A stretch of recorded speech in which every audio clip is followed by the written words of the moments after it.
His tongue found the split in his lower lip first, a seam of dried blood that cracked open again when he moved it, and the salt of it told him he was awake. Then the cold. Stone under his hip. A thin pallet that did nothing. He opened his eyes onto a low ceiling of soot-blacked timber. Not the pit. Not the water climbing his boots. Not the cable. Somewhere a hand was shaking his shoulder, and he felt the grip before he understood it belonged to another person. Thin fingers, digging in under the collarbone, rocking him. A boy crouched over him. Shaved head, a bruise gone yellow at the temple, mouth working hard around words. Vell heard nothing.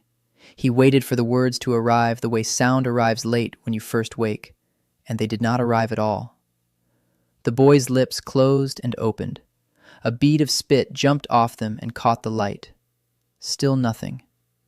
Vell laid his own hand flat against his throat and hummed.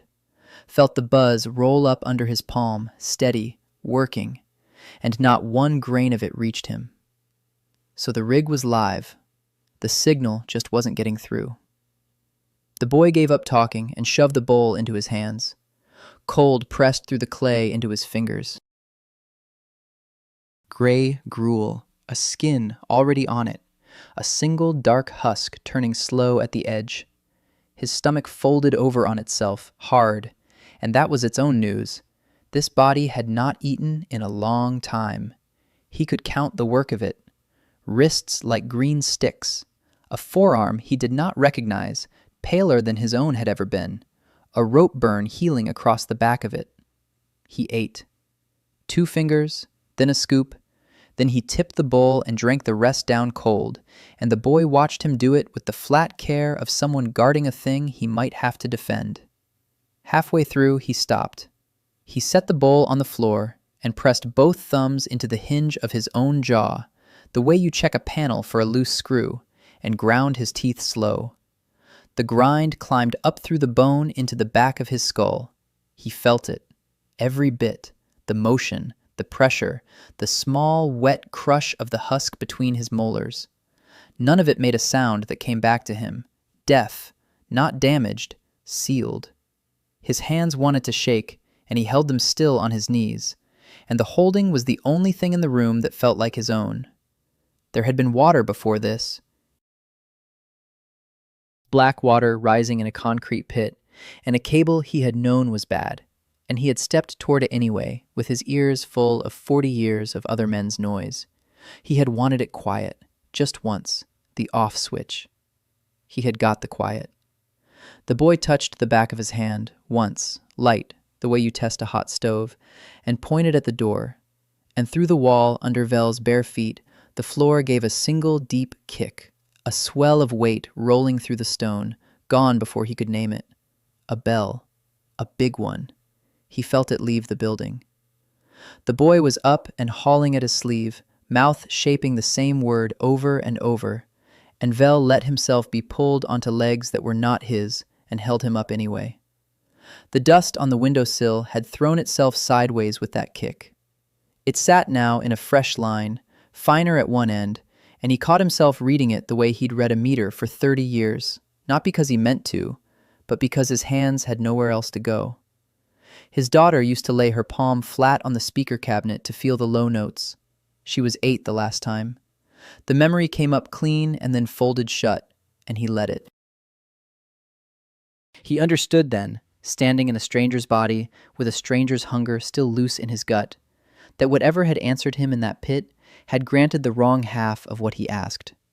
Feet hit the stone all around him, dozens of them, and the tread came up through his soles before he saw the doors.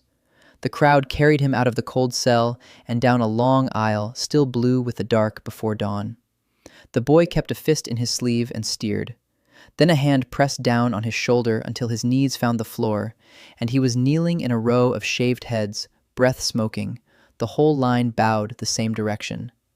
Brothers stood at the ends of the rows in gray, hands folded, watching. Then the bells started, and the cold went out of him. It rose through the flagstones into his shins, a swell of weight, and then it was in his chest, and the small bones of his face and his back teeth. 7 of them. He knew the count before he counted. the way a man knows 7 channels are live without looking, because the weight stacked, layer on layer, each one sitting in its own slot. He laid a hand flat on the stone in front of him, the way he had against the speaker cabinet 1,000 times, and let the building report.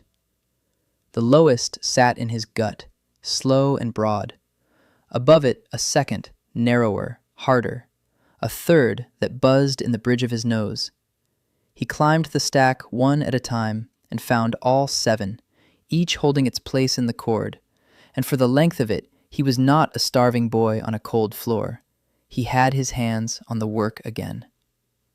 Then something under the lowest pushed back wrong, low, beneath the broad note, where there should have been nothing, a throb against it, on and off and on, fast and even, 2 notes tuned a hair apart and grinding it out down where no ear could follow. He felt it knock in his sternum. Count it, his hands said, and he tried, and it came faster than a finger could tap, somewhere around. He gave up reaching for the number and just held the wrongness of it, the sour beat riding under the holy chord. He looked up. No one flinched. The brothers' lips moved together. The novices answered in time, mouths opening and closing on words he would never get back, faces smooth, untroubled, the whole room deaf to the thing thudding in the floor beneath all of them. Only him. 40 years of finding the one bad cable in a hall full of people who heard only the music, and here it was again, the fault no one else would own. Beside him, the boy's mouth was shut. The row breathed the responses, and the boy knelt with his jaw set and his lips pressed flat, giving them nothing. A brother saw it from the end of the row. He came down behind them in 3 steps, and his open hand took the boy across the back of the skull, a crack that snapped the small head forward. Vell felt the blow arrive through the floor, through the boy's knees into the stone, into his own, a flat thud with no sound riding on it. The boy did not cry out. He caught himself on his palms, straightened, set his jaw, and still would not move his lips. The brother's fingers closed on his collar and twisted. Under all of it, the sour throb kept knocking against Vell's breastbone, steady as a bad clock, patient, wrong. He watched the boy refuse the words a second time and take the hand for it. And the only question left in him was whether the boy already felt what Vell had just felt. And that was why he would not sing the lie. "This is the city's oldest mercy," Vell read the words off the great slow mouth at the front of the nave. A man stood on the dais now in white, taller than the brothers, hands lifted, his lips opening wide enough to carry the shapes to the back wall. High Cantor. The boy's eyes had found him and stayed there. The white mouth closed on the word like a man closing a ledger. The bells held under everything while he spoke. Vell kept his palm flat on the stone, and the 7 notes stacked through it the same as before, and beneath the lowest, the sour throb knocked on, 2 tones grinding a hair apart, patient as a dripping tap. The room answered him. Hundreds of mouths opened at once, smooth-faced and easy, the way a crowd sways when the low end is right and nobody wants the song to stop. The cantor lifted his hands higher, the soft faces lifted with them. Beside Vell, the boy turned his head a few degrees. His lips moved, slow and close, shaping each word so Vell could take it off them. A true bell, then a word Vell lost, costs the ringer dear. The jaw stayed hard around it. He mouthed it once more, watching Vell's eyes to be sure it landed. True. Costs. Dear. Vell looked from that flat mouth to the hundreds of soft ones, then up to the dais. The cantor held the whole hall still with 2 raised hands. The throb was still down there in the stone, knocking against his breastbone, and not one man up front would own it. They called the lie a mercy, and the room loved it. The warmth came up through the flagstone and into his teeth, and the same warmth kept every mouth in the nave moving in time. His stomach turned the way it had in the pit when a meter read clean and the floor still buzzed wrong. He had it in his gut before his head found the word for it. Not music. a line run through the bone of every kneeling body, drawn tight, and they smiled at the pull of it. Down the side aisle a man came walking, darker than the brothers, a slate in one hand and a stub of chalk in the other, and he went row by row with his eyes on the mouths. He stopped at the end of theirs. His gaze slid along the bowed heads and snagged on the one set jaw, the lips that would not move, and the chalk touched the slate and made a small, dry mark. He looked at the boy a long moment. Then his eyes moved one place over and settled on Vell, and the chalk lifted again, waiting. The chalk waited. Vell gave it nothing to write, because he had nothing to give. He knew the part. Open the mouth, move the lips with the row, ride the response home in time. There was no way in for him. No downbeat reached the bone, no swell, no breath he could borrow. Only the sour throb under the floor, and the warmth banked in his teeth, and 100 soft mouths working a beat he could not find. He guessed. He opened his jaw and shaped a word late and wrong, a full breath behind the row, and the recorder's eyes dropped to his lagging lips, and the chalk came down on the slate. He tried again. Earlier this time, and he overran them, a man clapping after the band has quit, alone in the room. The recorder lifted 2 fingers off the slate. A brother answered the signal. Vell felt him before he turned. Weight coming through the flagstone, 3 heel strikes closing fast, and then the open hand took him across the side of the head, on the ear that gave nothing back. The blow went in flat and silent. The floor rose up to meet his palms. He caught himself. A knee drove down between his shoulders and pressed his cheek to the stone, and the stone was cold and dry, and his body was already somewhere else. He was in the pit again. Under the stage, the river up through the trap, ankle deep and climbing, the dead cable somewhere ahead in the black water, and his arm out to find it before the show went on. Then the small hand. His daughter, 8 years old, her palm laid flat against the speaker cabinet the way he had shown her, waiting for the low end to come up through the wood and into her bones. She grinned every time it did. He had taught her to feel a sound she couldn't yet name. He had taught her that the floor could be trusted. A second blow landed between his ribs, and the flood took the rest of it. The meter on his belt reading clean. The floor going live under the water. 380 volts driving through him with the same flat hand the brother was using now, again lower on the spine, and the water already at her knees and his reach not long enough, never once long enough, his fingers closing on nothing where her wrist should have been. He could not save her. He had stood in the live water with a clean meter and a clean conscience, and the both of them lying to him. And the floor had killed him for believing it. The brother hauled his head up by the hair so the dais could see the failed one. White robe, hands still lifted. The high cantor went on shaping the response wide and slow, mouth opening like a man reading aloud to children, and the hundreds answered him without a hitch, faces smooth, untroubled, the line through their bones drawn tight and singing. Vell's hand was spread on the flagstone, flat, fingers wide, the way her palm had lain on the cabinet. The sour note knocked up through the stone into the heel of his hand, 2 tones grinding a hair apart, patient, wrong. And he held it there and waited for the low end to come up clean and true into his bones the way he'd promised her it would. It never came. The floor lied under his hand, too, and the room loved the lie. And the only one who would not sing it knelt beside him with a fresh mark drying on the slate and his jaw still set. Lights out an hour. The cord would not leave him. He lay on his back on the straw, the long dormitory black around him, 2 rows of novices breathing in their sleep, and the boy a hand's width off on the next pallet. His belly had gone to a fist. They'd had a heel of bread and a cup of water at sundown, the bread long gone, and the wanting of more was the only thing keeping him awake, which was a mercy, because in the dark the 7 bells had come back to him and would not put themselves down. So he worked them. The way he'd worked aboard in an empty hall after the crew went home, Bring the channels up one at a time, sit with each alone, find the one that fights the rest. He had no ears. He had the kick of each bell logged in his sternum from matins, and that was enough to build the cord again behind his eyes. Top bell, bright and clean, sat where it should. The two under it, true.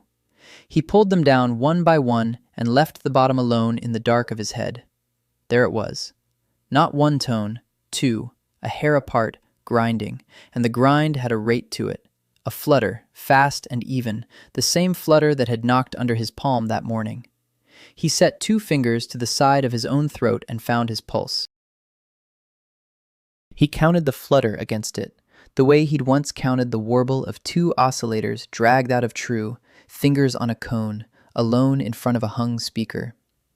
The number came up under his hand the way it always had, about 17 to the second. 17 of lie sat beneath the holiest sound in the city, and not one of the 100 smooth faces had blinked at it, because the sweet top of the cord lay over the floor and covered it, and they knelt to the sweetness. He got handed the floor. He got handed the lie, naked, because the deaf man was the one part no ear in the room was allowed to keep. Beside him the straw shifted. The boy was awake. Vell turned his head and breathed the question into the dark, not knowing how loud he made it, not caring. The low bell. How long's it sounded like that? A cold hand found his and opened the palm flat. A fingertip began to move on the skin, slow, sure, the way you'd write for a man who can't see. A 4. A circle. A second circle. Then the fingertip pressed down once, hard, to say it was done. 400. He fit the number to the sound, and the sound did not bend to meet it.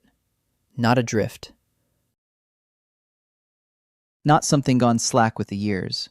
Wrong at the first ringing and held wrong since, every kneeling body strung to a note that had never once been true. Fathers smiling at the pole so the sons would smile at it too. His belly had stopped being a fist. He hardly noticed it go. It could be fixed. He knew that the way he knew the backs of his own hands. Pull the low fader, walk the pitch home until the 2 tones folded into one and the grind died under it. A morning's work on a bell that stood on a bench. Then the boy's first words came back, the ones he'd shaped at dawn with his flat, careful lips. A true bell costs the ringer dear. Vell closed his hand around the boy's fingers and held them there in the dark.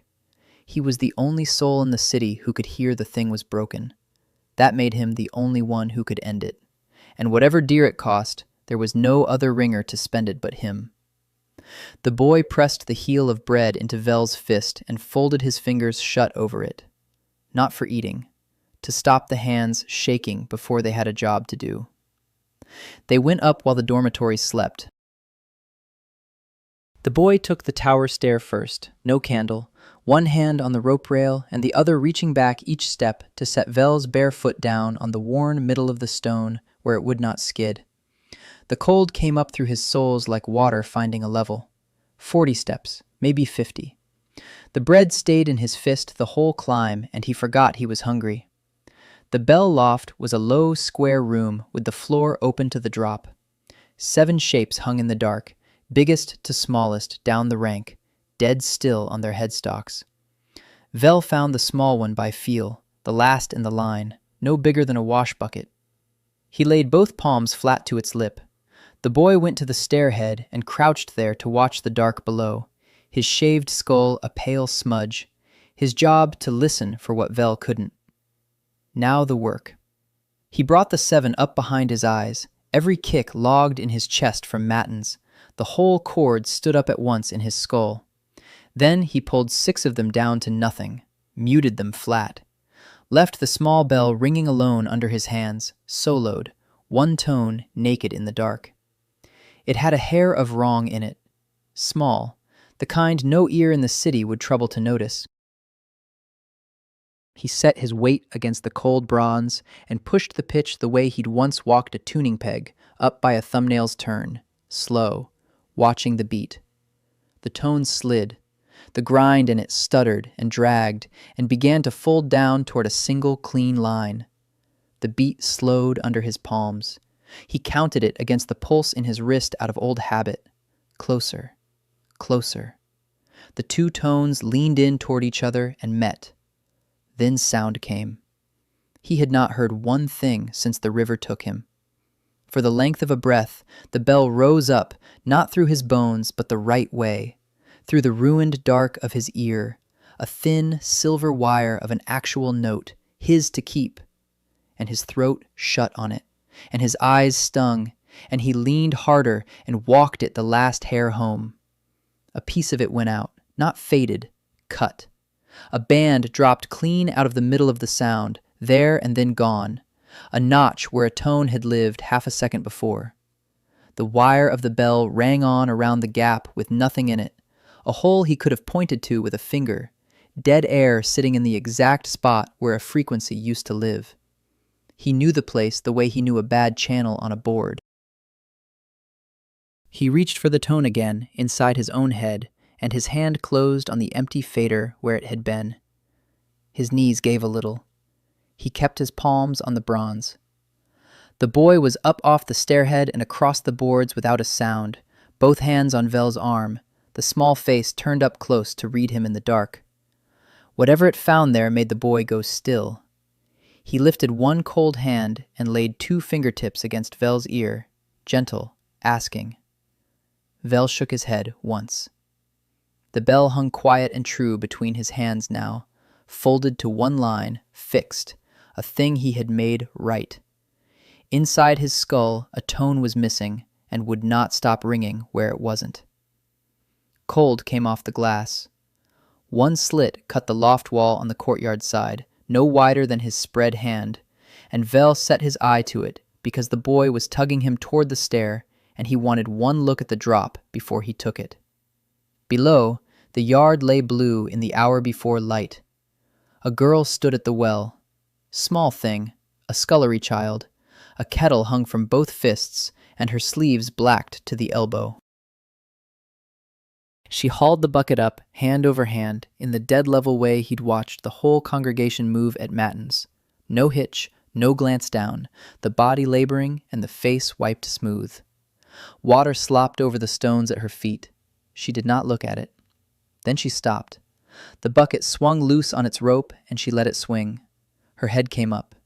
She turned her own wet hands over and stared at them, and stared at the spill spreading dark around her boots, as though it had got there by a trick she'd missed. And her shoulders climbed up toward her ears the way a person's do who wakes on their feet not knowing the room. The smooth was gone off her face. She blinked in the cold like someone shaken out of a deep sleep standing up, found again inside her own skin. Across the yard, a figure stood in the cloister arch. Brown robe, hood thrown back, a wax tablet braced flat along one forearm. One of the recorders, the same breed that had marked him by the door. He had not been watching the girl. He'd been looking up, sweeping the towers one by one, and the girl coming awake pulled his eye down to her. He went still. Then his stylus moved. Vell watched the man's wrist work, a stroke in the wax, a glance up at the very tower Vell stood inside, another stroke, and watched him push off the stone and go quick along the cloister, the tablet held level so the soft wax wouldn't smear. The boy's hand clamped on his arm. He'd caught all of it, the girl, the stylus, the brother going. Vell put it together the only way he owned anything, through his hands. He had walked the small bell home, and a child 4 floors down had surfaced in the middle of carrying water. Not from the sound of it. He'd given the city no note it could turn and thank him for. The thing leashing her had let go for as far as one true tone could reach, and she'd come up out of it gasping on dry stone, and a man with a tablet had marked the exact spot where the water broke clean. His thumb pressed the cold lip of the bronze and found it quiet, folded to its single line, true. The notch sat in his head still, ringing where it wasn't. He understood now what the price had actually bought. Not a tuned bell on a bench. A hole punched clean through the stillness that held them all, with his tower standing dead at the center of it. and a record of where the hole opened, already moving across the yard. The boy pulled him toward the black stairhead, both hands now, urgent. Below, the brown robe came out from under the arch and turned toward the cathedral doors, the tablet carried flat as a full cup. How long before someone laid that mark beside the others and drew the line from a defiled tower down to the deaf novice who could not sing? Below them the stairwell went black and narrow, one stone throat with a single way down, and up through the steps came a tremor that had nothing to do with the bells. Boots, iron on rock, climbing. The boy caught it the same instant, through his bare soles, and froze with one foot already reaching for the next tread. He drew it back. He pressed Vell into the curve of the wall behind a hanging coil of bell rope thick as a forearm, set his own back to it, and they held there. Up the men came. Vell counted the climb the only way left to him, by the shutter that walked the wall into his shoulder blades. A heavy tread, a lighter one behind it, two of them, unhurried, pausing at each turn. Lantern light slid up the curved stone ahead and lay yellow on the steps. They went past the landing and into the loft of the 7 bells. Vell crouched on the top stair with his palm flat on the oak sill of the bell frame, and through that one plank he read the whole of it. The captain spoke. Vell knew it by how the second man moved to obey, going bell to bell. The captain carried an iron fork. He set its butt to each bell's waist and leaned his ear to the cold metal and waited, hunting the doubling the same way Vell hunted it, except the man listened for the lie and counted it a friend. One by one.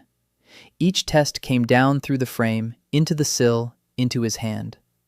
The big bells answering fat and doubled, the flutter sitting healthy and sour in every one of them, exactly as 400 years had left them. The captain moved on each time, satisfied. He reached the small bell. The iron touched it.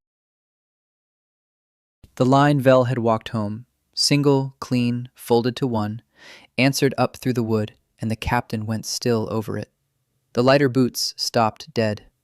Through the plank, Vell registered the man's weight drop as he braced a knee and bore the fork harder, chasing the doubling that should have been there, finding one clean tone where the lie used to live. The hole, the defilement the brown robe had run to report. The boy's fingers dug into Vell's arm. There was nowhere to take him. One stair down, the second warden. One stair up, the lantern. Then the saving thing arrived, and Vell's hand knew it before his head did. Under the iron, the small bell's clean line was not holding. The bronze had been cooling since he left it, drawing in on its mounts, and the whole sour rig of the other 6 pulled at it through the shared frame, and the single tone he'd made was fraying, a flutter creeping back into it, 2 or 3 beats a second where he had left none, the off note crawling home on its own. The captain pressed, counted. The doubling thickened under his iron as it thickened under Vell's palm, the bell drifting back toward its fault while the man held it down. He straightened. He said something short, and the second man turned for the stair. Vell read the shrug in it. A bell gone thin, maybe. A casting flaw. A frost crack. Not a hole. Not yet. So this was the width of it. A few beats a second between his work and a rope, and the only reason the noose hung slack was that his good work would not stay good. The lie wanted itself back. It had spared him by reaching for his throat. The lantern swung. Boots started down, toward the landing, toward the dark where 2 of them crouched with a rope coil for cover and nothing else. Walk. Don't run. The boy shaped it with his lips an inch from Vell's eyes and held him flat against the cold curve of the wall. The lantern slid down past the rope coil and did not stop. Vell felt the 2 treads go away through his shoulder blades, the heavy one, the lighter one, dwindling into the stone, then gone. The boy counted something on his fingers. He waited out a black stretch, then drew Vell down the same throat of a stair, 10 steps behind the men, and out through a low door that breathed wet street onto his face. They crossed the city by its back seams. A butcher's yard slick under his sandals. A gap in a wall the boy slipped through sideways, while Vell turned his shoulders to follow. A ramp where the stone got older and wetter under his hands. The boy hauled a plank aside. Stairs went down under it, lit dim with tallow, and warmth climbed them. Bodies, close packed, the damp breath of a dozen sleeping children. They looked up when the draft reached them, not when the plank scraped. Their faces lifted all at once, the way water lifts, reading the cold air through the floor before any of them turned ahead. The smallest crossed to him first, a child whose shaved scalp had grown back to dark fuzz. It pressed a heel of bread into Vell's hand without being asked. Black crust, hard as a roof slate. He bit down. He could not hear it break, but the crack of it ran up his jaw and into the bone behind his ear. That one honest line he was still allowed to keep, and his empty stomach turned over for it. A girl stood by the wall, 12 maybe. She watched his hands and his feet and the way he held the bread, reading him the way the captain had read the bell. Close, patient, finding the true note under the surface one. Her own hands moved when she'd seen enough, quick shapes he didn't know. The boy answered her with the same flying fingers. She came over. Her mouth stayed shut. She set 2 fingers under his chin, tipped his face into the tallow light, looked at his ears and then his throat, and something in her shoulders let down a notch. Then she knelt and laid his palm flat to the cold floor. She rapped the stone twice with one knuckle. Across the cellar, a small boy rapped back, 3 beats, and the answer came into Vell's hand clean through the rock, not heard, felt. A count passing between children who had never owned a sound between them. The girl watched his face for what it did. She tapped again, a different shape, a question maybe.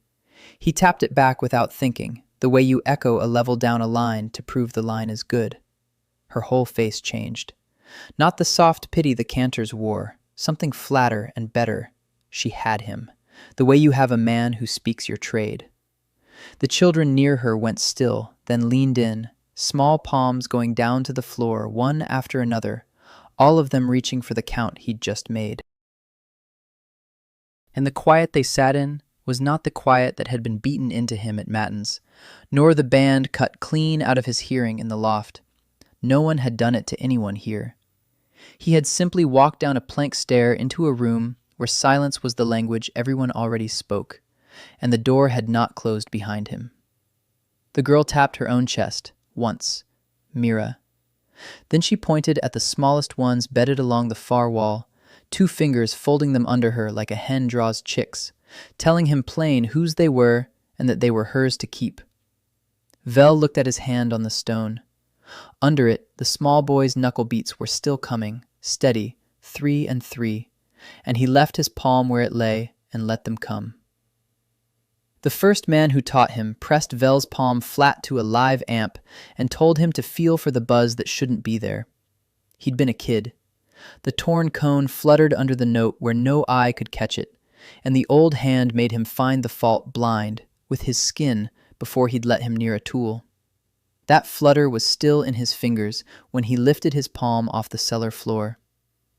A grown man sat against the far wall. The only one down here, taller than the door Vell had ducked through. He was big and folded small, knees up, a tin cup standing between his boots, and he watched Vell over the children's heads without lifting his chin. His hands lay open on his knees. Even by the tallow, Vell could read the burns across them. Old splash scars, a thumbnail gone black, the slick calluses a man earns standing too long over heat. Mira crossed to him and signed something quick. He answered with 2 slow shapes, clumsy, a hearing man's fingers borrowing a deaf tongue. Then he pushed up off the wall and came. He stopped close. He didn't reach for Vell's face the way Mira had. He tipped his own head and looked at the right ear, then the left, the way you check a fresh casting for a hairline before you trust it to swing. His mouth moved, shaped wide and slow for reading. You rang one tonight. Vell held the bread crust and said nothing. The man took the nothing as an answer and nodded. Which one? Vell lifted 2 fingers a thumb's width apart. The smallest. The man's chest jumped. A dry, soundless shake Vell felt as warmth more than noise. The treble. It takes the high end first. Always the high. He tapped 2 fingers to the bone behind his own ear, the exact spot, the dead band the loft had cut clean out of Vell. He knew where to put his hand. He'd watched it happen to someone, or stood where it happened to him. I poured bells 30 years, slow, every word planted on his lips, true ones, before they set me to casting the lie. He turned his palms up to the light and showed the trade burned into them. I can hear a flaw in cooling metal with my hand laid on the mold. So can you, near enough, or you'd be swinging from a tower rope by now. He tapped his own chest, once. Bram. Then the warning. He leaned in until the shapes sat plain a hand from Vell's eyes. Hear me, novice. The cathedral has buried braver men than you. Founders. Men who could pour a true tone blind, in the dark, with the river already on the workshop floor. He let that settle into Vell's face. A true bell never comes free. You gave up a strip of your hearing tonight and thought that was the bill paid. A small, flat shake of the head. That was the deposit. He'd set his good hand flat to the cold stone while he spoke, the casting hand, broad, burn-mapped, whole. Now he drew it back and closed it slow, the way a man closes around a thing he means to keep. Up through the rock, the cathedral held its weight on the city. Somewhere above, a recorder's slip still carried the mark of Vell's tower, and the boots that answered such slips had not finished climbing. The morning bells came up through his boots before he was fully awake to them. He was back in the small chamber above the nave, set to the 3rd bell with 2 rope boys, and the swing told him at once it was sour, a half-step of slack under the tone, a flutter where no ear would catch it. He should have left it.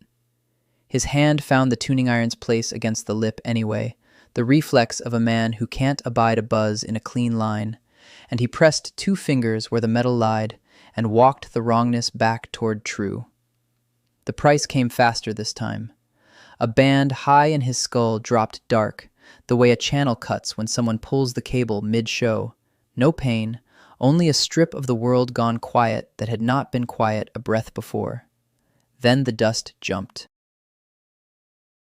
The gray skin of it on the sill leapt all at once, the way it leaps for the command tone, the note with no word in it that folds novices to the boards. The 2 boys went down, foreheads to the planks, spines bent, pressed flat by something Vell could not feel anymore. He stayed on his feet. The band that should have carried the order was the band he'd just spent, and the command passed clean through him and found nothing to hold. A cantor stood in the doorway, watching him not kneel. Soft-faced, gray-robed, a silver pitchfork pinned at his throat.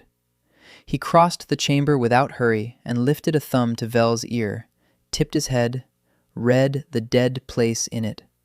Not the way Bram had read it, like kin, but the way a clerk reads a flaw in stock. His mouth shaped wide and slow, almost glad. Stone-eared. Poor child. We'll mend you. 2 wardens took his arms. They walked him down, not up. Past the wash of the foundry heat, through a door he'd never been shown, into a long room that stank of vinegar and hot brass. Children sat strapped in a row. Each small head was fixed under the bell-mouth of a copper cone, and a cantor worked down the line with a handbell, striking each cone in turn. Vell felt every strike arrive in his own teeth, narrow, aimed, a spike of tone driven at one skull after the next. The soft cantor steered him along by the elbow, proud as a foreman walking his line. "They come to us closed," he shaped. "We open them." A cone strike landed beside him. Vell knew the tone in his jaw before his mind would take it. 17 hertz, riding under the bright note. The same carrier he'd found beneath the lowest bell at Matins. Driven narrow now, driven hard. Into the ear of a girl too small to lie about anything. Her head jerked against the strap. A dark thread ran from her ear to her jaw, fattened, and dripped off her chin to her collar. She did not flinch the way the rope boys had. She kept one small shape going against her knee, 3 taps and 3, while the cone poured the note at her and her ear gave up its blood to keep it out. You see the mercy, the cantor shaped, watching her bleed. Soon she'll hear the hush. Soon she'll kneel with the rest. Vell understood it then. With his skin before his mind would sign it. Their ears were not broken. They worked too well. Clean, sealed, deaf to the one note the whole city knelt for. That was the sickness they meant to cure. The cone was not mending a thing. It was driving the 400-year lie into the only heads that had never carried it, and calling the blood on a child's collar a healing. The soft cantor turned him by the shoulder toward the end of the row. An empty chair waited there, a fresh cone hung over it, copper mouth still cold, and warden hands came down on his shoulders and pressed him into the seat. The kind mouth shaped 2 words a hand from his face. You next. The cold copper hung a hand above his hair. For one breath he wanted it, and that was the thing that turned him over. He had come into this body half grateful for the dark. A man dropped by the current, done with wanting, who'd asked for nothing but to be let alone in the quiet. The dead bands in his skull had felt like a door shut on a loud street. He had taken them for rest. The strap bit his wrists. The warden's thumbs lay heavy on his collarbones, and the soft cantor stepped back to give the cone its room, smoothing one gray sleeve like a man about to pour. Then it came up through the chair leg. 3 taps. 3 more. Down the row, the small girl with the dark thread on her collar drove her count into the floor, knuckle to wood, for anyone built to feel it. She was bleeding, and she kept it going. The same count Mira's cellar passed hand to hand in the tallow dark, telling the room she was still in it, still counting whoever else was. His quiet he had chosen. Hers was being taken with a hammer. It landed in his teeth before his mind would shape the words. He had wanted to lie down inside the silence and be left there. These children only wanted to keep theirs. He stopped slumping. The man who tuned rooms before a show woke up and did what he always did with a bad one, counted it. 1 cantor working the line with the handbell, 2 wardens, both on him. The hot door at the foundry end, 11 cones, maybe 12. The strap was old leather riveted to the chair arm, and when he tested his wrist slow, the rivet gave a hair, enough to read. He let his shoulders go loose under their hands. He let his face fall open and dull, the way they wanted a mended boy to look. The soft mouth shaped something pleased, a hand from his cheek, and did not feel the wrist working the rivet below. He would not take the quiet and walk out alone. He would take the room. The room baked. Vinegar and scorched brass sat on Vell's dry tongue, no water since matins, and the strap held his hands fixed where the old rivet worked loose under his thumb. 11 cones. 11 shaved heads in a row. At the far end, the foundry door breathed a low red, and the cantor went up and down the line with his handbell, unhurried, striking each skull's cone in turn. Then cold came across the floor. Vell felt it climb the chair leg before he understood it. A door, opened somewhere wide.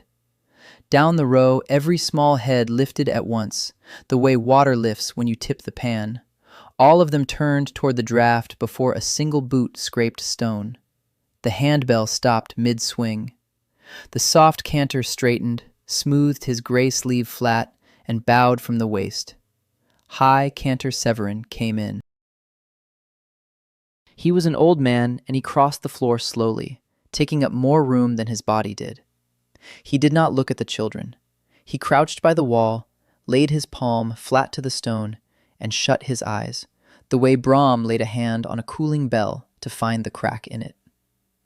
Vell felt what the old man was reading.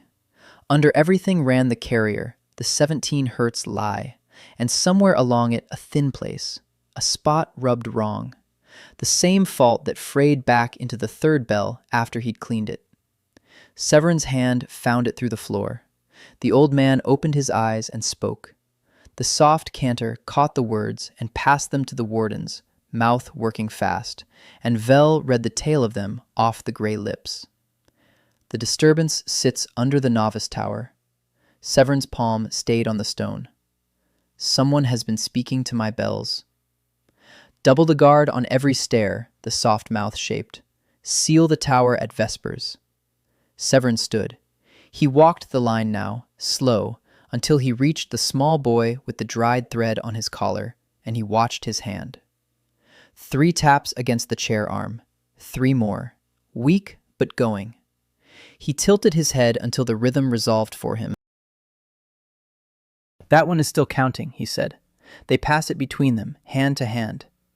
He gave the rest of it plainly, no heat in his face at all. Lock the cellar, no yard, no foundry, no chapel.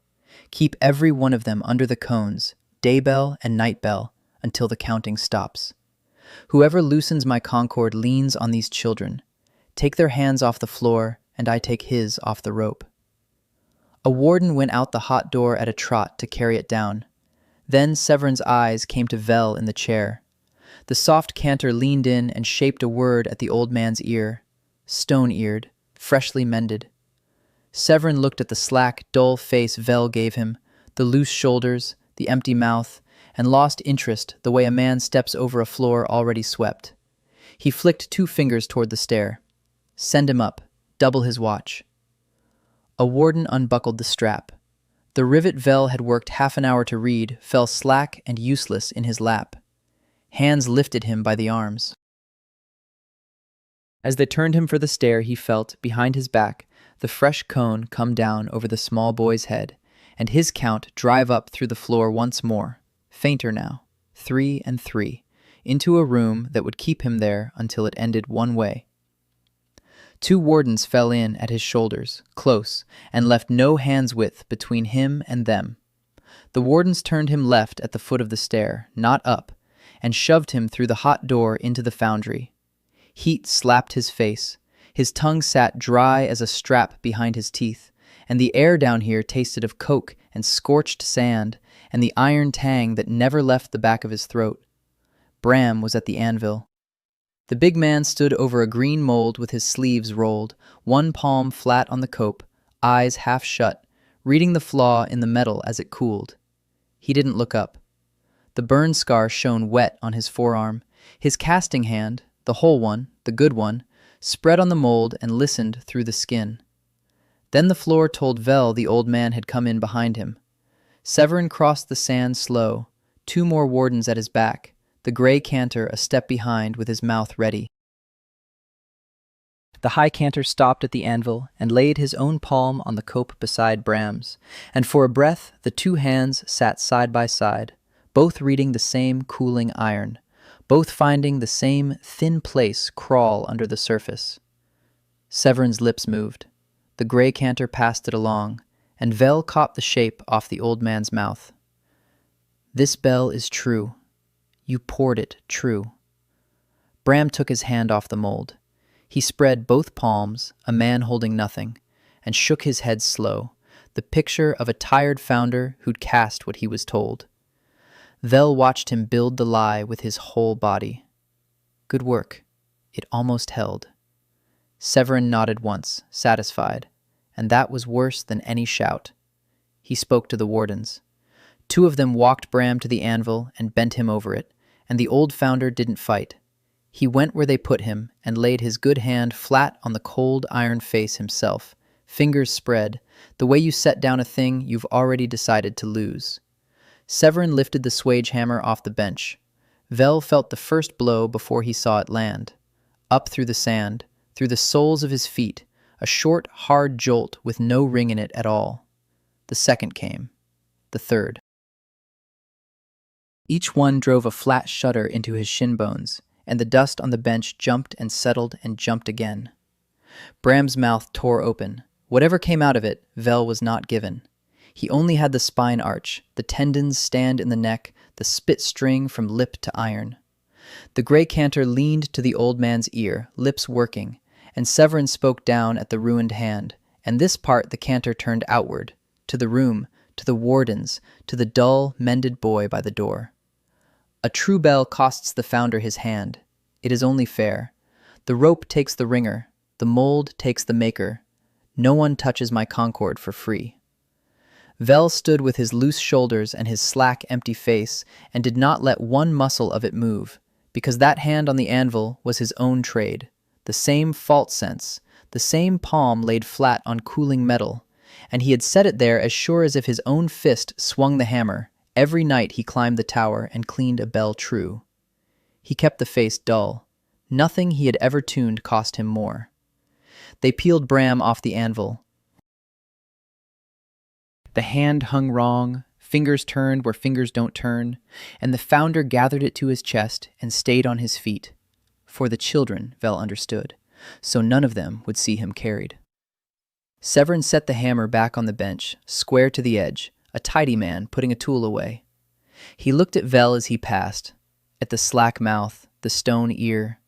He found nothing in it, and stepped over the nothing the way he'd stepped over it before, and his fingers flicked toward the hot door. Send the founder to the hospice, under the cones with the rest.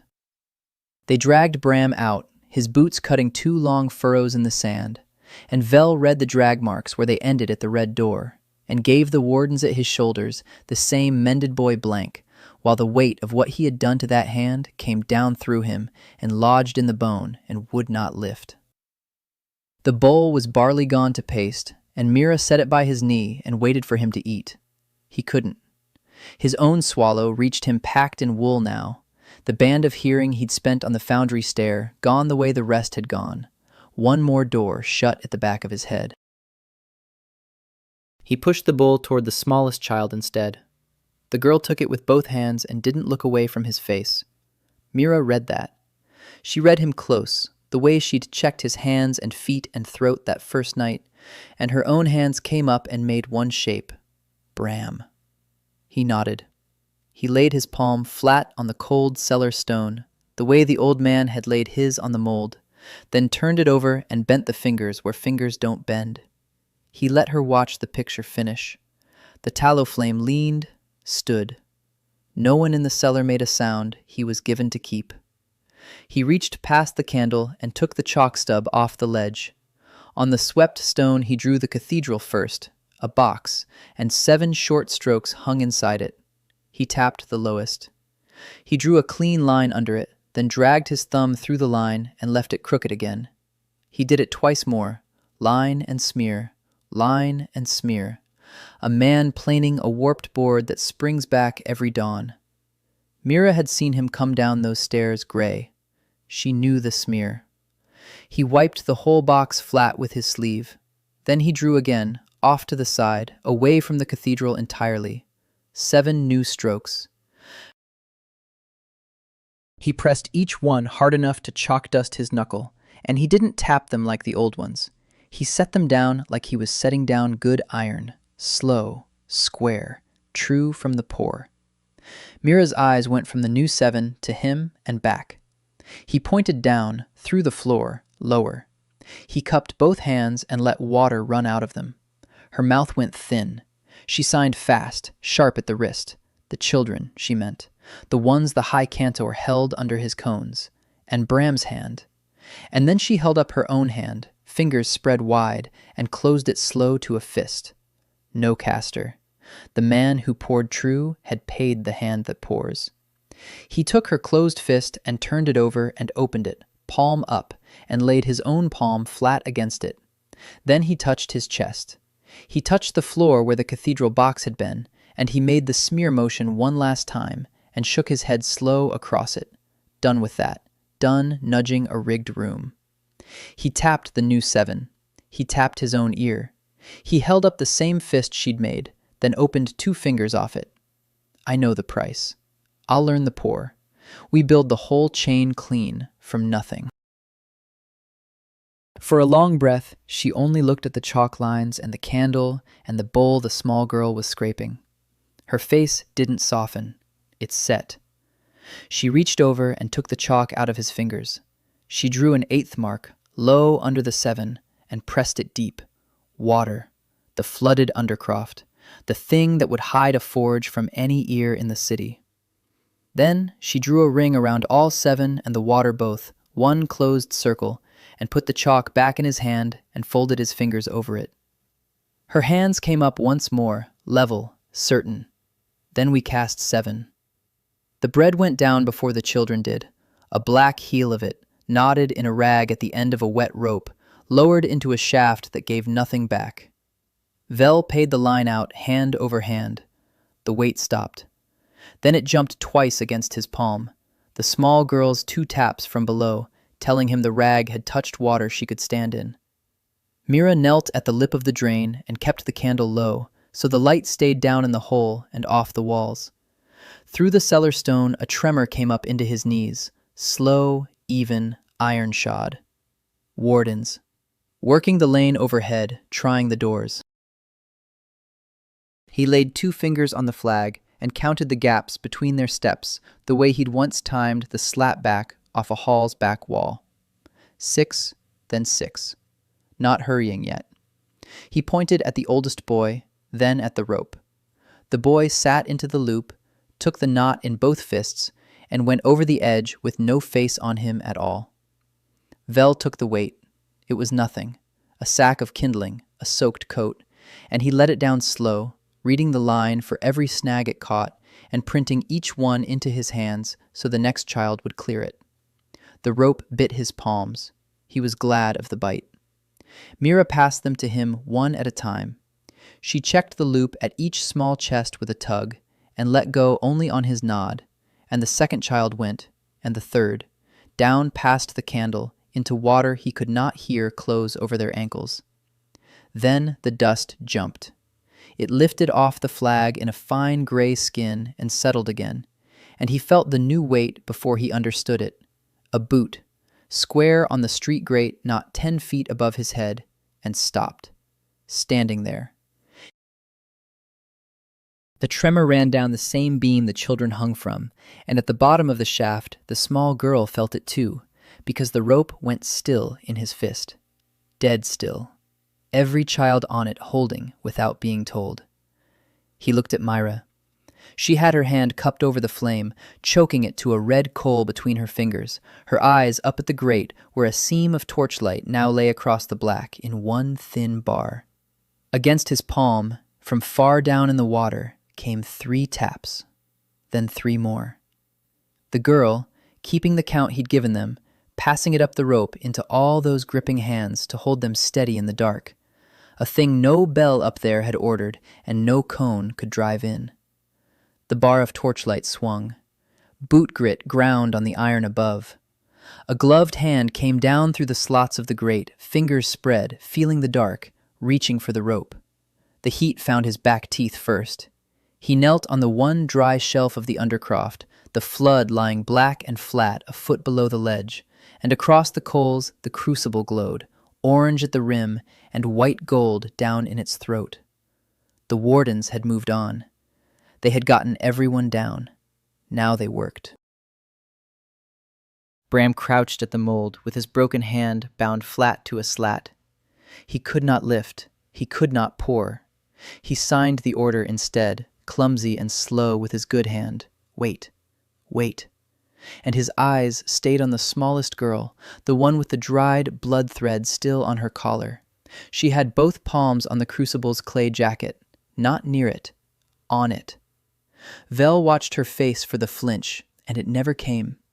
She read the metal through the heat the way he read a room through his jaw, and when the bronze inside went from stiff to running, she felt the change cross her hands and tapped twice on the clay. Bram dropped his good fist. Pour. 4 children took the tongs. None of them could hear the coals roar or the metal hiss, so none of them braced against a sound that would never reach them, and their hands stayed dead level while the older 2 tipped the crucible and a rope of fire ran down into the mold. The mold drank it. Steam stood off the wet stone. Vell felt the floor take the weight through his shins, a deep, settling thud, metal finding its shape, and he laid 2 fingers to the mold wall and waited for the shiver to stop. It stopped. They packed wet rags around it. The girl kept her palms on the jacket and called the cooling down with her fingers against Mira's arm. And when the shell had gone from white to dull, she nodded once. They cracked the mold. The bell came out small and rough and the color of an old coin. They hung it from the iron bracket Bram had set in the dry stone. Vell put his teeth together, pressed his jaw to the bracket's cold arm, and signed for the strike. A boy swung the clapper bar. The note climbed the iron, climbed the bone of his skull, and it was sour, a hair flat, a slack half-step under true, the same fault he'd walked out of the third bell up in the tower. He knew the cure. He set the children to it. One scraped a curl of bronze off the lip where he laid her thumb. Another held the rim still, and the small girl kept her hand flat on the waist and felt for the wobble and shook her head, again, until she didn't. Then Vell voiced it. He took the bell in both hands, put his brow to the cold metal, and gave it the clean line out of his own head, the one true channel he'd been holding apart from the other 6, and pushed it down into the bronze the only way the rig would take it. The price came due. The band of vibration he was still allowed, the narrow shelf that climbed his jaw and let him keep the world at all, dropped. A reach of it went out like a coal pinched dead between 2 fingers. The room got quieter inside a man who already heard nothing. He breathed through it on his knees and did not let go of the bell until it stopped handing back his own pulse. When he opened his eyes, Mira had her palm flat on the bronze. She lifted it away and signed, slow, the thing he had felt and not yet owned. True. The children stood ringed around the small, ringing thing they had made with hands no bell could reach, and not one of them had needed to hear it to know. The small girl pressed 3 taps into his wrist, then 3 more. The flood would not hold still. A foot below the ledge, the black water trembled in fine, close-set rings, the surface humming the way a speaker cone hums before the note your ear can catch ever arrives. Nothing moved it, no boot, no cart, no swung clapper. The trembling came up out of the rock. Vell laid his palm flat on the wet stone and felt for the source. It was below them, below the river, below the floor, a long, low pressure with no edge to it, climbing the bone of his forearm, settling into his back teeth as a dry ache he knew on sight. 17 under everything. The note Severin kept his thumb on. He had felt it at matins, soft and patient, called the city's oldest mercy. It was not soft now.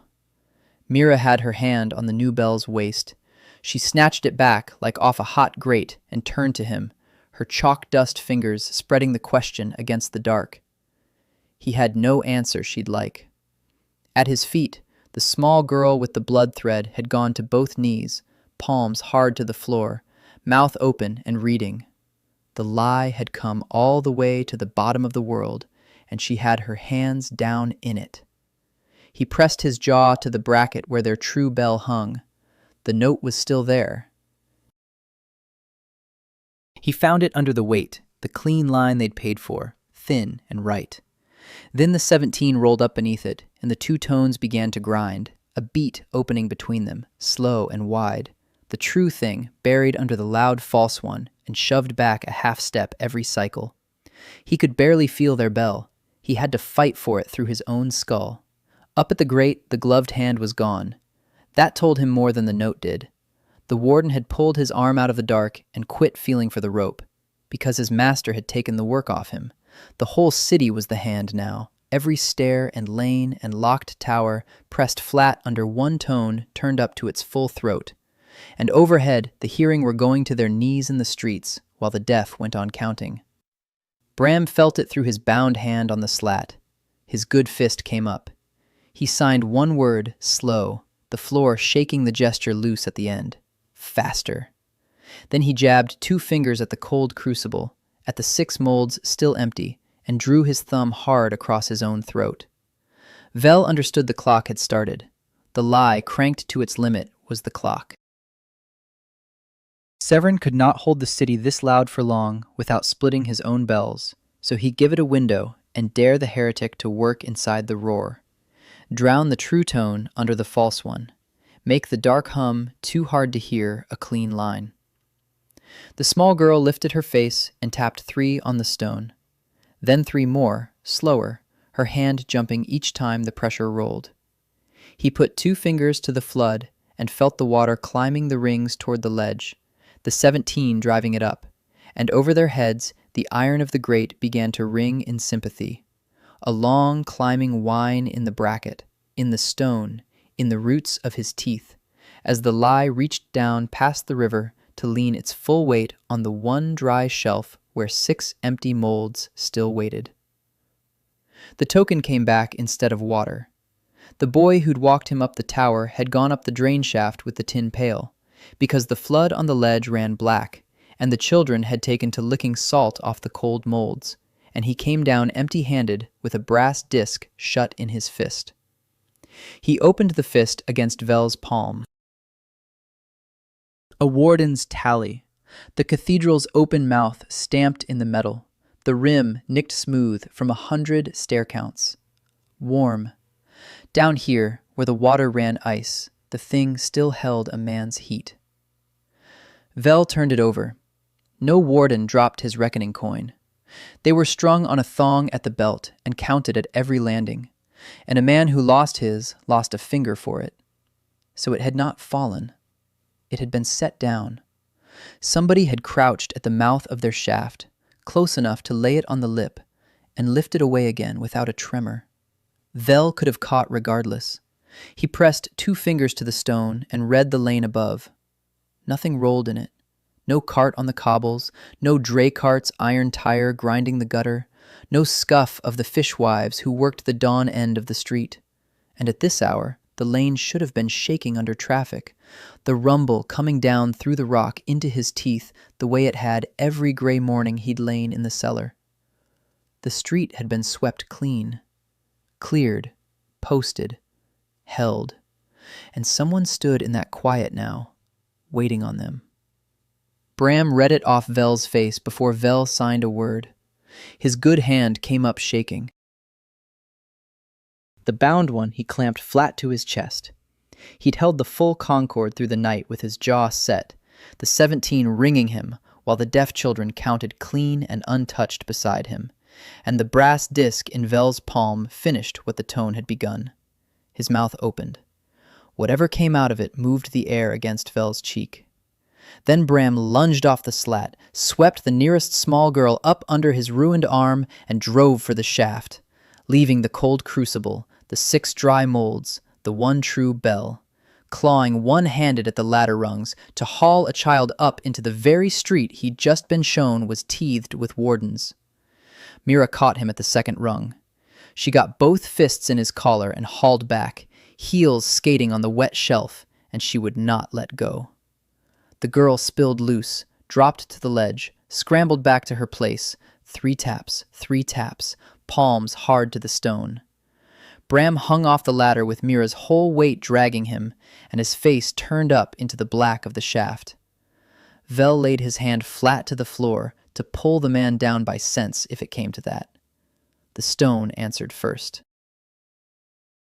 Not one tread, many, a weight coming down through the rock above in a slow, ordered pour, boot after boot finding the steps in time, the doubled watch off the tower stairs sent down into the undercroft, and under their descent the iron grate at the lane mouth gave a short jerk in its seat as a gloved hand took hold and pulled.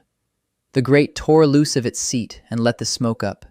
Forge smoke had pooled under the undercroft ceiling all night with nowhere to go, and when the wardens wrenched the iron back, it climbed to meet them, and they came down into it half-blind, boot after boot finding the rungs by feel. Vell read their weight through the floor. 2 men, then 4. Bram came off the ladder backward as the first of them dropped past him, and Mira shoved a small girl behind her hip and turned to face the breach. She had no club. She had the chalk and a casting rake, and she set the rake's teeth toward the smoke and braced her heels on the wet stone. The lead warden splashed down into the shallows and swung his lantern, a brown cone groping through the murk for something to hook. It found the bell. The thing sat where they'd struck it from the mold, crown up, still ticking with heat. Vell held his palm a hand's breadth off it and felt it shed warmth into the cold in slow pulses. Not cooled, not ready. A bell you could not ring green without splitting it like a log. The warden saw it and shouted, a jolt of air against Vell's jaw and nothing more, and then they all came at once. The smallest girl went low and took the lead man behind the knee with both arms and dropped him into the deep. The flood had him. He came up thrashing where the children stood easy, reading the floor through their souls, and two of them folded him back under and leaned. The wardens could not hear the water move. The children felt everything it told them. For 3 breaths it was enough. Then the captain came down. He came last and heavy, the open mouth stamped on his breast and a boat hook in his fist. And he did not wade for the children. He went straight for the bell. He set the hook in the crown loop, dragged a chain off his shoulder, and fed it through the iron fast. A man who had moved cargo before and meant to move this. Vell got both hands on the chain. He hauled, and the hot crown seared the meat of his palms, and he kept hauling. Mira came in beside him and drove the rake into the captain's chest and shoved. The captain gave a step. Up in the smoke, his men took the slack and pulled, and Vell felt the bell start to slide. Through the chain, through the floor, through his teeth. The one thing they had made, grinding off the shelf toward the open grate. A child grabbed the chain to help, and her wrist fouled in a link.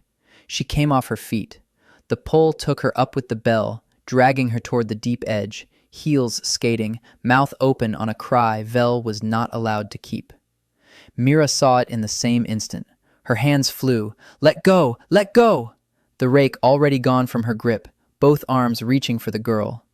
Vell had the bell in one fist and the girl's collar in the other and the chain hard between them, and there was no holding both. He opened his hand. The chain ripped through his palm, and a whole night's bleeding went up into the smoke, swinging, gone, and Vell fell back into the rising water with the girl clamped to his chest and her wrist torn free of the link. The bell struck once on the lip of the grate. He felt the blow come down through the stone into the roots of his teeth. Flat, dead, a green thud with no tone left in it at all. Then it was over the edge and up, and the men in the lane had it. The water came over the cold shelf and took the 6 empty molds under. The forge fire drowned in a hiss he could not hear. In the thinning smoke the captain stood counting heads, unhurried, and there was nothing on the dry ground left to count. The water reached Vell's collar and tasted of ash and iron. He got his knees under him on the drowned shelf, the saved girl still clamped to his chest, her torn wrist swelling against his ribs. 3 strides off, the captain stood counting heads through the thinning smoke. He was not done counting. A warden waded past him and took a boy by the hair. It was one of the 2 who had folded the lead man under. Now a fist closed in his wet hair and dragged him off his feet, heels raking stone, hauling him back toward the grate and the men in the lane waiting to receive whatever came up out of the dark. The boy's mouth worked. Vell got none of it. He read the drag through the water instead, the long shudder of a body taken against its will, and he was already moving, and already too far. Bram got there first. He came off the broken ladder low and ruined, both hands scorched black from the pour, and he did not reach for the boy. He reached for the warden. He drove a shoulder into the man's hip, broke the grip, and the boy dropped back into the shallows and scrambled clear. And Bram rose up into the smoke between the children and the iron. He turned his head once toward Mira. Vell could not keep the word. He watched the jaw shape it. Go. She went. She took the girl off Vell's chest, hooked the freed boy by the belt, and drove them both at the low drain mouth under the cold shelf where the flood was already pouring out into the underlane. The children went into the black gap one after another, fast, reading the current with their hands. Then the captain put his men on Bram. The first blade came down across the raised forearm, and Vell felt it land. Not a sound, a jolt through the standing water, a hard, flat shock that ran up his own shins. Bram did not fold. He got a fist in the captain's chain strap and held, head up, planting his ruined feet, and the holding was the whole of him now. Every breath he kept that blade snared was a breath the drain swallowed another child. A second warden cut him behind the knee. He dropped to one knee in the rising water and stayed there, gripping, head still lifted, the open mouth badge on the captain's breast a hand's width from his face. Vell saw the captain set his weight. The man drove down. The blow came through the floor into the roots of Vell's teeth, the same flat, dead thud the green bell had made on the lip of the grate. A thing struck before its time, no tone left in it at all. Bram let go of the strap. He pitched forward into the water, and the flood took him under the smoke, slow, turning him face down, and the last Vell had of the man was the back of one scorched hand opening on the surface. A grip closed on Vell's collar from behind. Mira, last at the drain. She hauled him backward off the shelf and into the cold pour, and he went, because there was nothing left on that shelf to stay for. The smoke shut over the place where Bram had knelt. He never came up. The wall gave back almost nothing. Vell had his palm flat to the brick of the underlane, the way he'd read 100 floors that night, and the brick stayed dumb under his hand. He pressed harder. A smear of motion came through. Small feet moving off ahead, and then even that thinned to wool. The flat thuds had done it, the bell on the grate, the captain's heel into Bram. Each had come up through his teeth, and somewhere in the count his body had quit passing them on.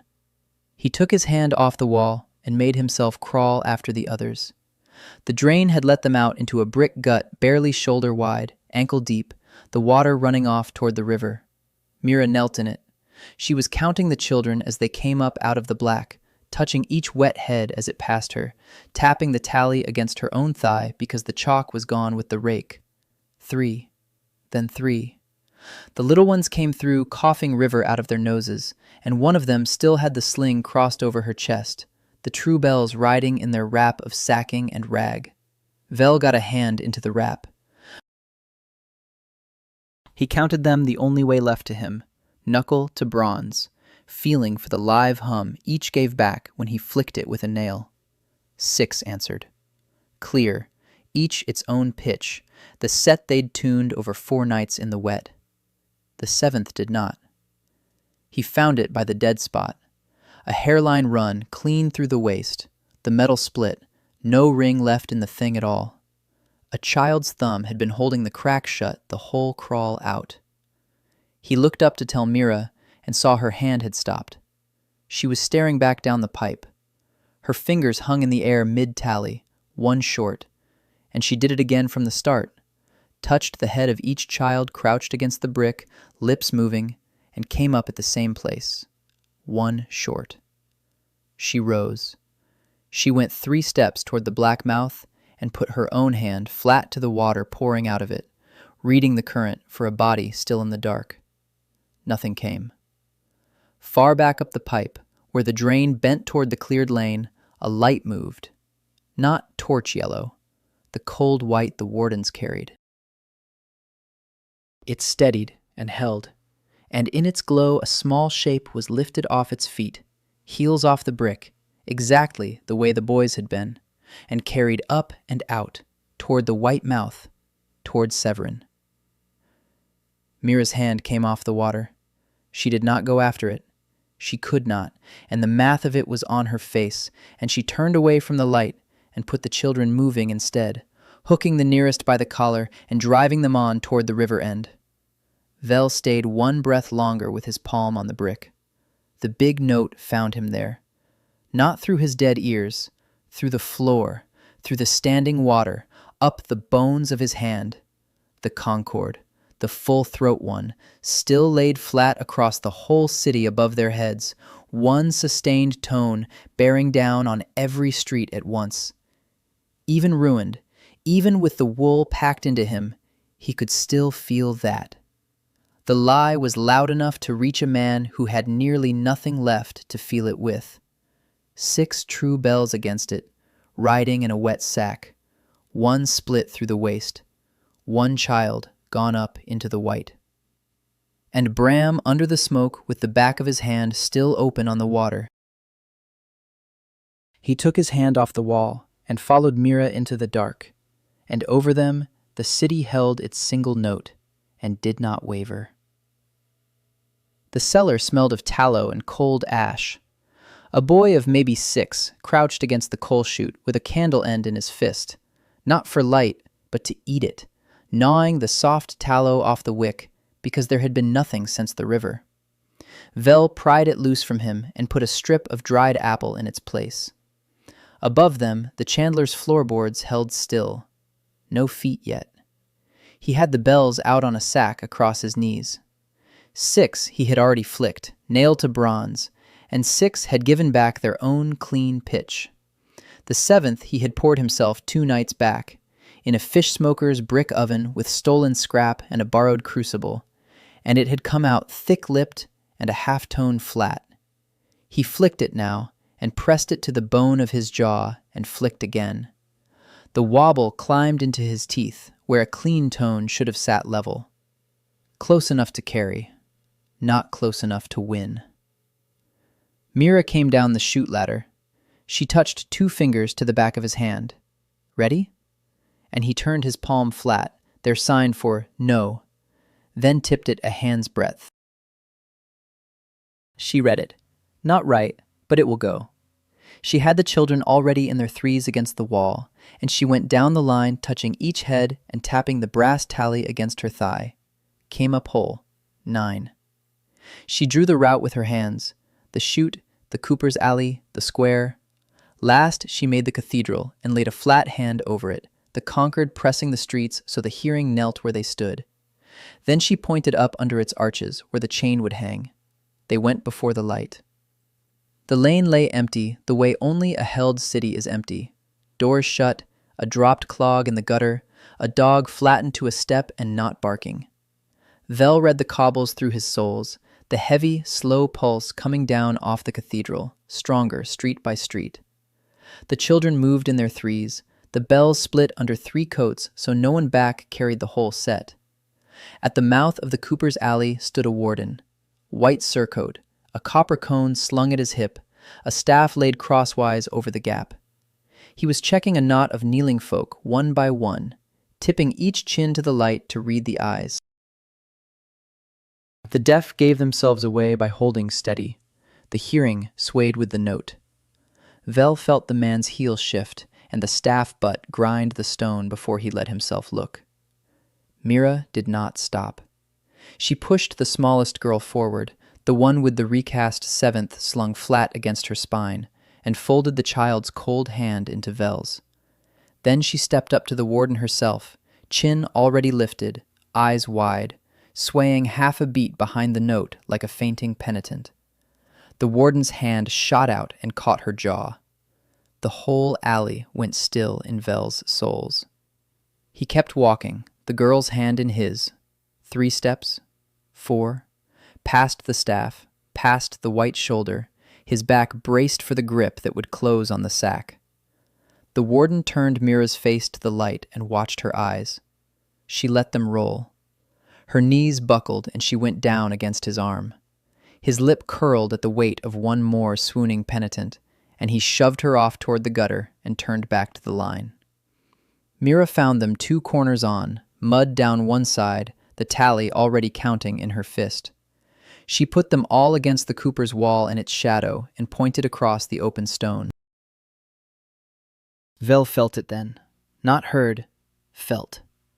The cobbles under him stopped being floor and turned to a drum skin, the great sustained note coming up through the arches of his feet and the long bones of his legs into the hollow of his chest, loud enough in the body that even his wooled-out sense took it whole.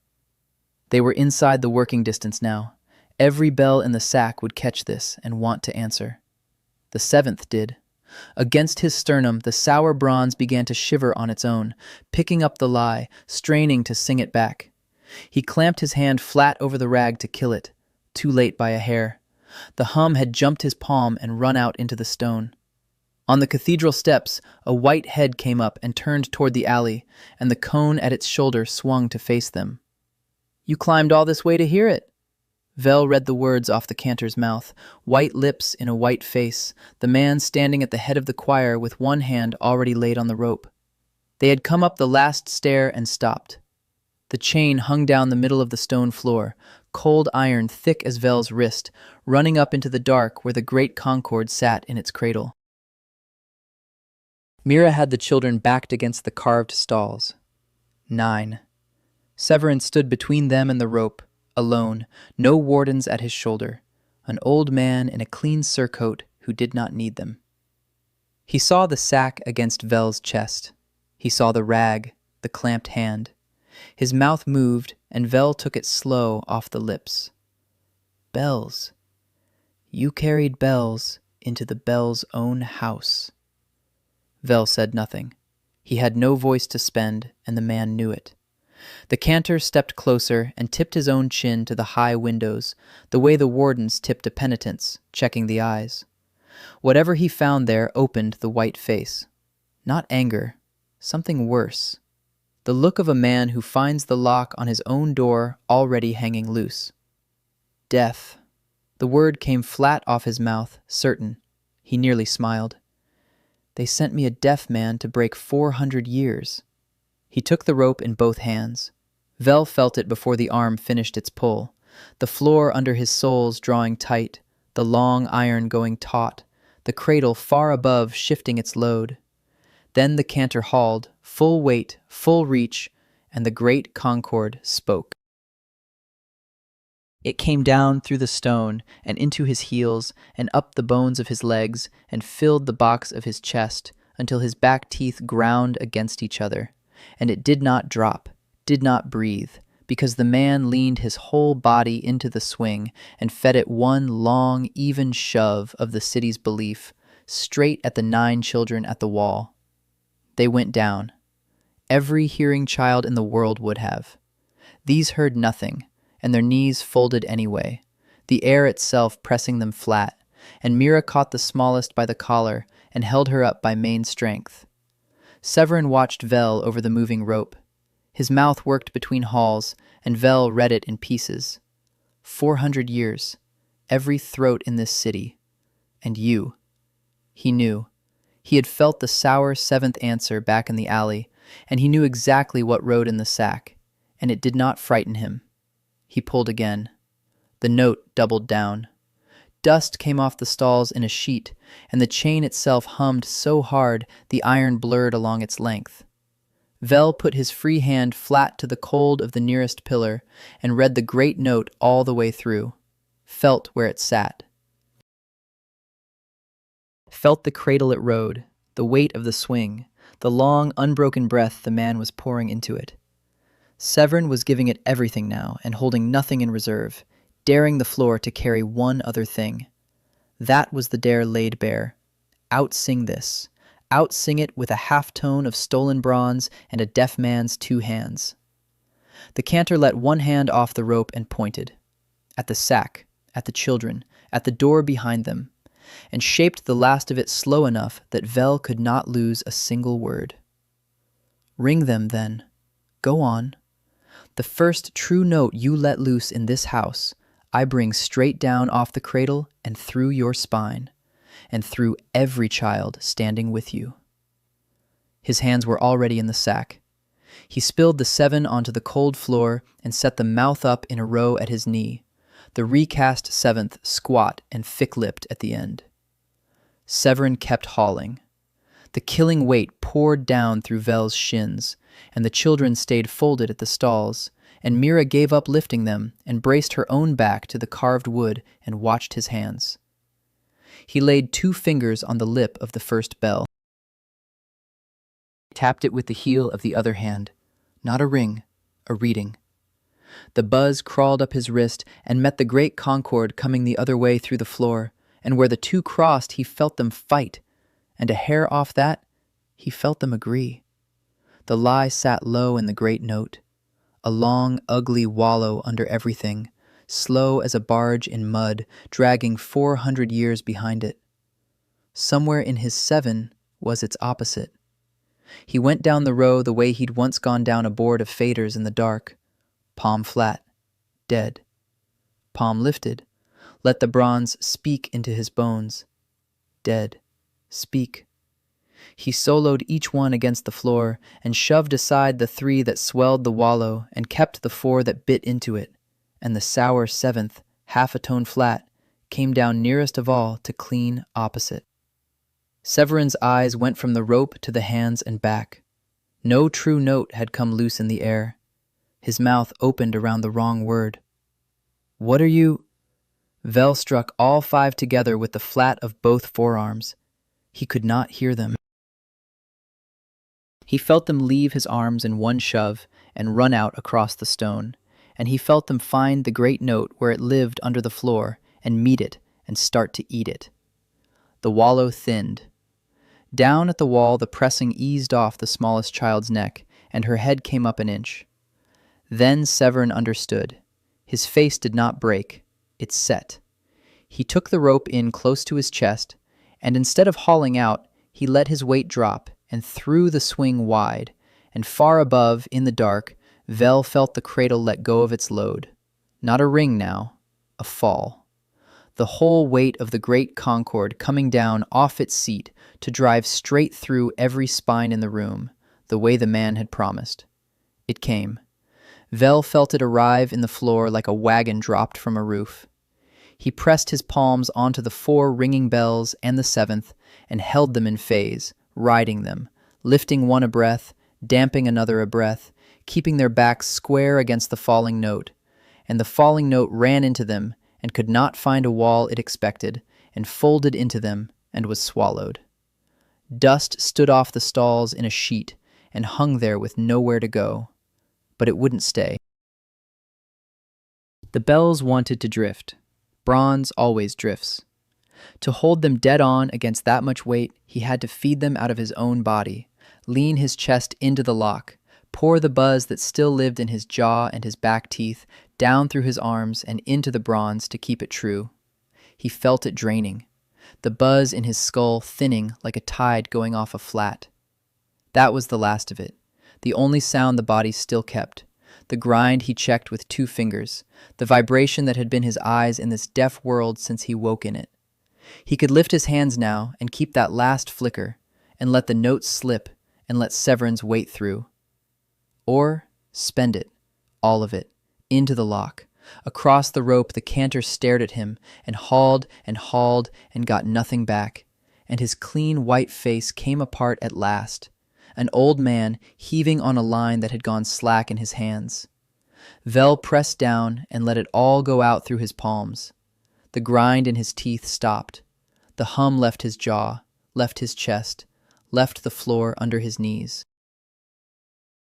The bells locked dead true, and the lie under the city went out the way a struck candle goes out, all at once, everywhere inside the working distance and beyond it, the wallow simply gone. And so was everything else. No floor buzz, no tremor in the pillar at his shoulder, no weight in his heels. The world went smooth and silent as poured glass, and stayed that way. Severin's mouth was moving. Mira's hand landed on Vell's shoulder, and he felt the warmth of it, and not one thing more. On the stone before his knees, the 7 bells rocked on their lips, and the risen dust drifted down across the iron chain, and he could not feel a grain of it land. Below the rail, every mouth in the nave moved as one. Vell could not hear the prayer. He had felt it once, a low, even drag through the stone under his knees, the whole city leaning the same way at the same breath. Now there was nothing under him to feel. He looked instead. Down in the nave, the hearing knelt in their rows with their faces tipped up and their lips going in lockstep. The same shape at the same instant, jaw after jaw hinged to one string. Then the string cut. He watched it travel. A man near the font lost the shape first. His mouth stopped mid-word and hung open. caught on a syllable with no next one behind it. The woman beside him faltered a beat after. It went out through the rows the way a wind crosses a wheat field, in a running fold, each face waking a half-second behind the one in front of it, mouths stopping, heads turning, hands coming down off breasts where they had been pressed flat. Severin hauled the rope.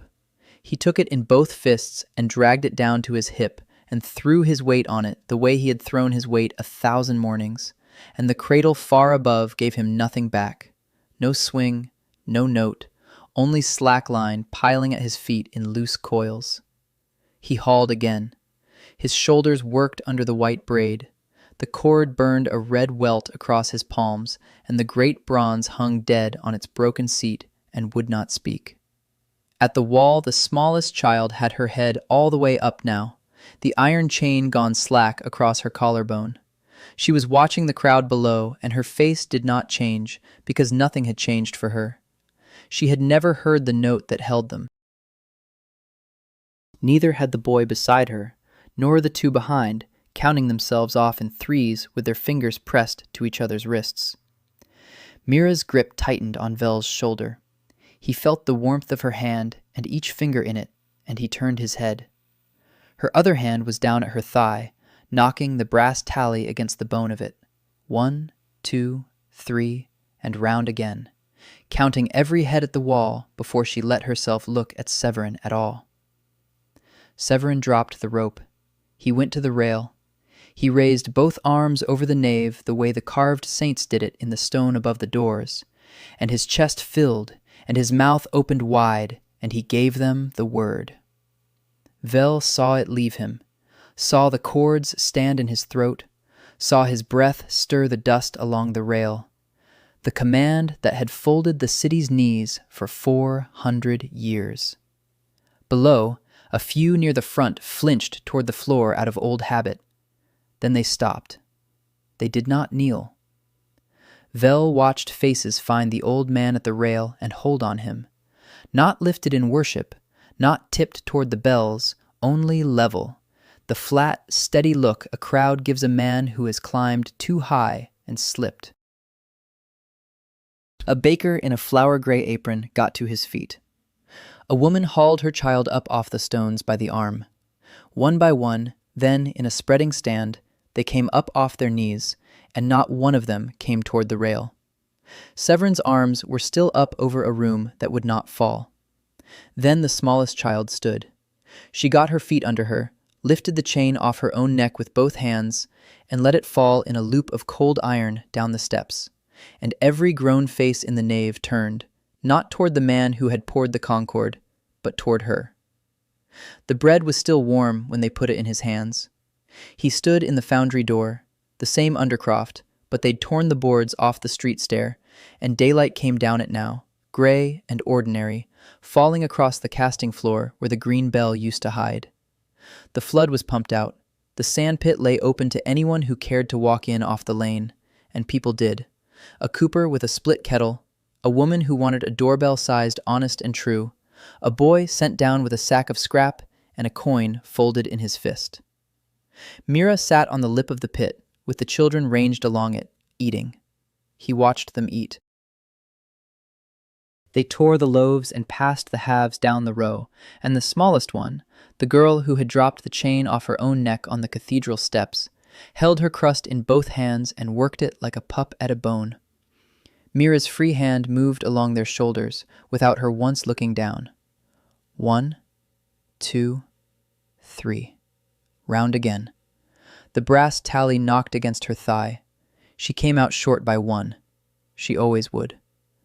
She caught him watching and lifted the tally an inch off the bone and let it fall, and that was the whole of it. No chalk for the missing. That count did not need a number written under it. He pressed 2 fingers to his own jaw and bit down, and felt the grind travel up through the bone into his skull. The body still made the sound. It just kept it from him, the way it had kept it every day since he woke wearing this stranger.